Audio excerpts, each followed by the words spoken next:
കൈവണങ്ങി സന്നിധിയിൽ നിന്നിടണം.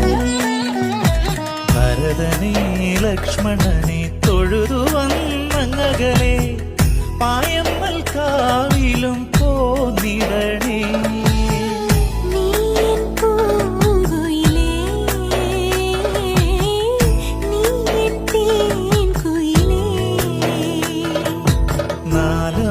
നാലമ്പലമണയാനൊരു തുണയായിടാം ഞാൻ, പുതുമഴ നനയാതെ കുടനീർത്തിടാം ഞാൻ, കളമൊഴി ചൊല്ലാൻ